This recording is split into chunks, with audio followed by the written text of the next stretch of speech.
So Shabbat Shalom, everybody. Good morning. I don't think there could be a people that is more obsessed with education than the Jewish people. It is something that we are taught very early on. The holiday of Passover has 4 children that begin the story for us, and we're taught to teach each one of those children where they are. What their questions are all about, we should answer those questions, not our own personal agenda. The most basic and common instruction that we receive in the Torah is Vishinantam levanecha, that you should teach your children. Before we start the Shema, we say Lilmod u'lilamed, to learn and to teach. So the process of learning is something that is for us as a people a lifelong endeavor. We begin from the youngest age learning. We learn how to walk and we learn how to speak. And all the while we are acquiring information and we're processing it. And then usually somewhere along the way, we have someone who will say to us, if we don't say it to ourselves, "When will you ever learn?" It's a phrase that sometimes we beat ourselves up with. We say, when will we ever learn? Why do I keep putting my foot in my mouth? Why do I keep making that same mistake over and over again?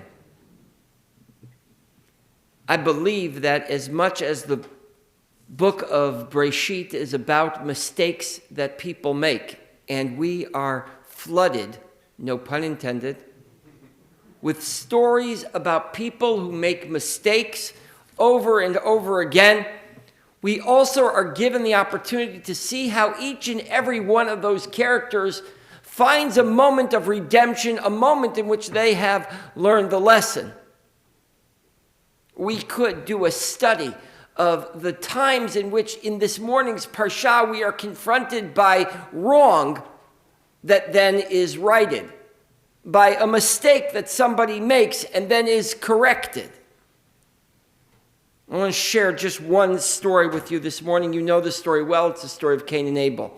If you want, I'm going to focus on 3 specific psukim, 3 verses. You can, if you want to look on with me, but I'll read them for you.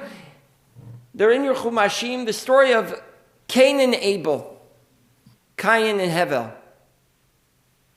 I don't want to spend any time talking about what the word Hevel means and what it means in the context of the fact that Cain does away with Hevel ha'achiv.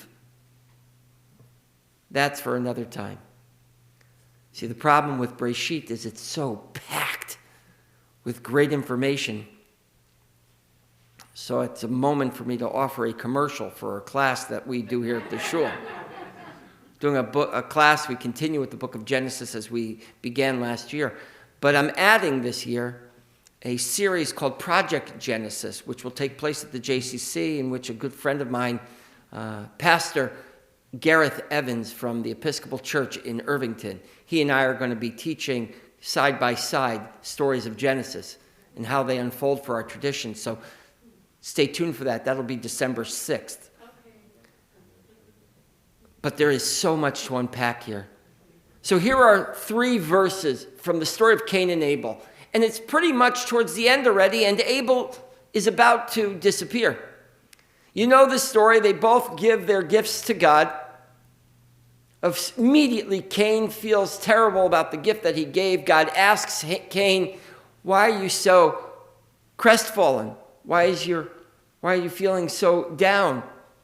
And they have a little bit of a conversation, and then the next thing you know, we have this verse, verse 8 on page 26. Vayomer Cain el Hevel.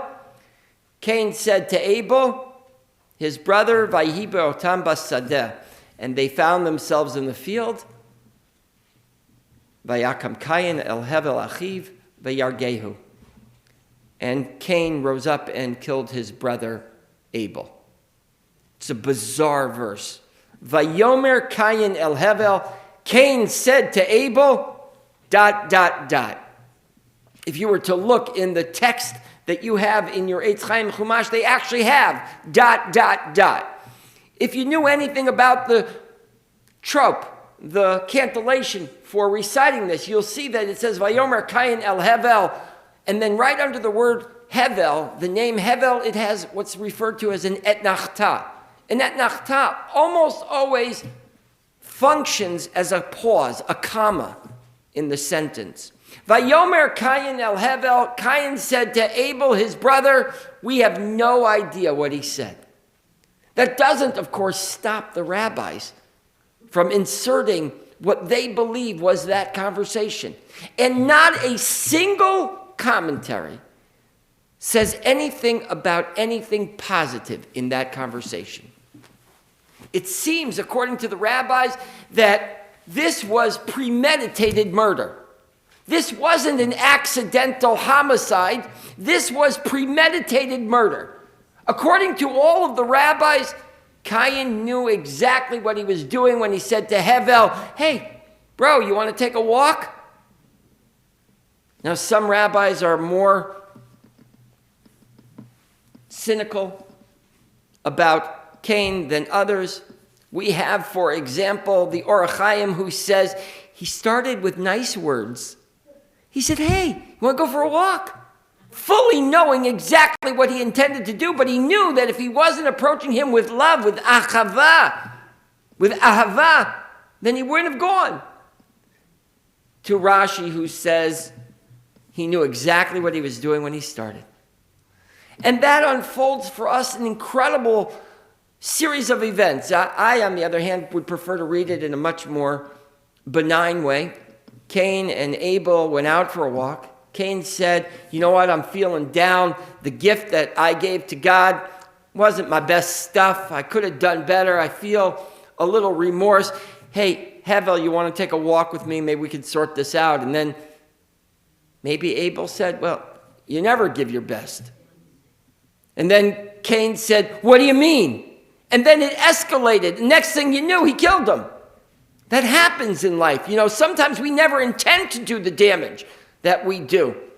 But things escalate and things get out of control and we do things and we say things we wish we never said. And then the next question, of course, is the question on which the entire Torah is based. God says to Cain, where is your brother? And Cain says, am I my brother's keeper? And that is supposed to be the basis for the entire Torah. I know what Hillel and Shammai said about what they believe to be the entirety of the message of Torah. Ve'ahavta l'reacha kamocha, love your neighbor as yourself. It's exactly the same answer to the question, are you your brother's keeper? And the answer is, of course, yes, you are. And the rest of the Torah is about teaching us the lesson of what does it mean to care for one another. But that's not where the story ends. Cain gets punished. And you know what the punishment is for Cain. He says something incredible. God says, you are now going to wander the earth. Navanad. You will continue aimlessly to wander throughout the world for the rest of your life, knowing full well what you did and having to live with that. Vayomer Kayin el Adonai, Gadol Avoni means so. Cain says to God, this is a punishment far too big for me to be able to bear. I can't live with this, is what he's saying.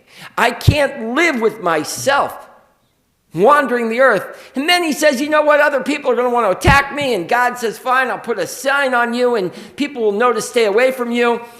And aside, Hawthorne got it wrong. The mark of Cain was protection. It wasn't a way of singling him out. But with that said, that is not where the story ends. The story ends just one page later. Vayada Cain et ishto v'tahar v'teled et Chanoch. That Cain got together with his wife, they produced a child, and they named that child Chanoch. Vayihi boneh ir vayikra shem ha'ir kishem beno Chanoch. And they established a city. And they named that city after their son Chanoch. And it's Ramban, Nachmanides, who points out the fact that the word Chanoch is the same word as chinuch, which means to educate. The lesson that Ramban is teaching here is that, you know what? His punishment did come to an end. He did not wander for the rest of his life. At some point, he established a city in which he could live. And he lived out his days there. And he named that city, I learned my lesson. It's a fantastic comment. But then there's something even more beautiful that the Kli Yakar points out.